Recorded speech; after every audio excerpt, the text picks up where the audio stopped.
1991 का दौर था और वेस्टर्न वर्ल्ड बहुत पहले ही इंडस्ट्रियल रिवॉल्यूशन कर चुका था। हम इसकी परिकल्पना भी नहीं कर सकते थे क्योंकि हम उस दौर में इकोनॉमिक क्राइसिस की समस्या से गुजर रहे थे। इकोनॉमिक क्राइसिस की समस्या तो थी ही हमारे पास, लेकिन हमारी राजनीतिक पार्टी और नेताओं में भी राजनीतिक अस्थिरता का दौर चल रहा था।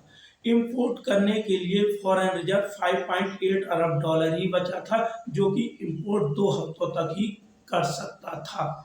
इससे कहीं मैनी टाइम्स 70 अरब डॉलर का हम पर विदेशी कर्ज भी था। रिसेंटली मान सकते हैं आज का पाकिस्तान। 1991 में तत्कालीन फाइनेंस मिनिस्टर मनमोहन सिंह एक संकट मोचक की तरह आए और इंडिया को इकोनॉमी की समस्या से निकालकर ले गए और इंडिया बैंक करप्ट होने से बच गया। आइए आज की वीडियो में जानते हैं हम इस सिचुएशन तक कैसे पहुंचे। आइए जानते हैं। 1947 को आज़ाद होने के बाद इंडियन पीपल और इंडियन गवर्नमेंट पहले ही एक्सपीरियंस कर चुकी थी कि एक कंपनी का रूल कैसा होता है। वो कंपनी थी east India company. Indian government और इंडियन पीपल नहीं चाहते थे कि कोई भी फॉरेन इन्वेस्टमेंट भारत में आए और वो कंपनी इतनी बड़ी हो जाए कि एक दिन फिर दोबारा हम पर शासन न करने लगे। इसीलिए फॉरेन इन्वेस्टमेंट को टोटली रूप से अवॉइड किया जाने लगा। ब्रिटिश गवर्नमेंट द्वारा इंडियन पीपल की स्थिति को इतना एग्जर्ट कर दिया था, यानी कि इंडियन पीपल को इतना एग्जर्ट कर दिया गया था कि उनके पास नई नई इंडस्ट्री खोलने के लिए पैसे तक नहीं थे। जो भी मेजर इंडस्ट्री ओपन की जाती थी वो सरकार के द्वारा ही ओपन की जाती थी, चाहे वो इंफ्रास्ट्रक्चर हुआ, माइनिंग हुआ, कोल हुआ और चाहे वो स्टील हुआ। इन सभी क्षेत्रों पर पब्लिक सेक्टर की हिस्सेदारी हुआ करती थी। 2-4 ही उस टाइम पे इंडस्ट्रियलिस्ट हुआ करते थे।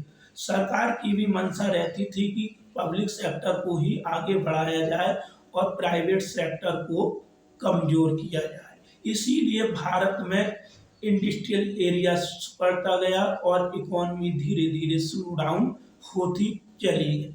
भारत में नई नई इंडस्ट्री को खोलना इतना मुश्किल था। समस्या थी इन्वेस्टमेंट की, ब्यूरोक्रेशन की, लाइसेंस की और करप्शन। 1970 तक आते आते 2 नामी ग्रामी कंपनी IBM और कोको कोला ने भी भारत में अपना बिजनेस करना बंद कर दिया और भारत में अपनी कंपनी को बंद करके एग्जिट हो गई।